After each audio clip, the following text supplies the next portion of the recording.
최근 튀르키예 남동부와 시리아 북부의 국경지대가 이것으로 인해 정말 큰 타격을 입었습니다.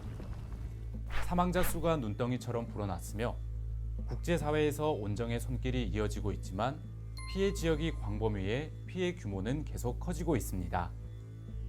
기적적인 생존자 구조 소식이 잇따라 들려오며 희망과 절망이 공존하고 있는 터키와 시리아. 오늘은 터키와 시리아에 큰 피해를 준 지진파가 지구 지각의 암석층을 통과하면서 발생하는 갑작스러운 땅의 흔들림인 지진에 대해 알아봅니다. 현지 시간으로 지난 2월 6일 튀르키예에서 규모 7.8과 7.5의 강진이 연이어 발생해 튀르키예와 인접국 시리아에서는 많은 사상자가 발생했습니다. 이번에 발생한 지진은 84년 전 튀르키예 역사상 최악의 지진과 동일한 규모의 강력한 지진이었는데요. 낡은 건물들이 대거 완파돼 붕괴하고 많은 주민이 매몰되면서 사상자가 더욱 늘어날 것이라는 우려가 나오고 있습니다. 그렇다면 우리가 지진 소식과 함께 흔히 들을 수 있는 규모와 진도라는 단어에는 어떤 차이가 있는 걸까요? 먼저 진원과 진앙에 대해서 알아야 합니다. 지진이 발생한 땅속의 지점을 진원, 진원에서 수직으로 올라오면 도달하는 표면 위의 지점을 진앙이라고 합니다. 지진이 발생하면 가장 먼저 진앙이 영향을 받고 다음으로 진원으로부터 구형으로 뻗어나간 파동이 주변 지표로 전달되는 형상이 됩니다. 다음으로 규모는 절대적인 세기의 척도이며 지진 에너지 측정을 통해 계산됩니다. 미국의 지질학자 찰스 리히터에 의해 고안된 리히터 규모가 널리 사용됩니다. 진도는 특정 장소에서 느껴지는 상대적인 세기의 척도를 나타내는 것으로 주로 피해 정도를 직관적으로 나타내기 위해 사용합니다. 관측자인 자신이 기준이기 때문에 진원에서부터 거리가 멀어질수록 약하게 측정되는 경향을 보이기에 진앙으로부터 거리에 따라 차이가 납니다. 지진은 진동조차 느끼기 힘든 약한 지진이 있기도 하지만 지구의 자전축을 뒤흔들 만큼 강력한 지진까지 매우 다양합니다.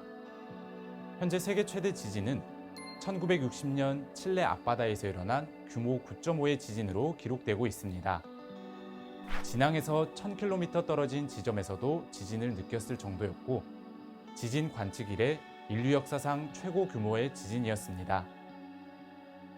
다음 쓰나미라고 하면 떠오르는 지진이 있는데 바로 2004년 12월 인도네시아 수마트라 섬 서부 해안의 40km 지점에서 발생한 해저 지진입니다.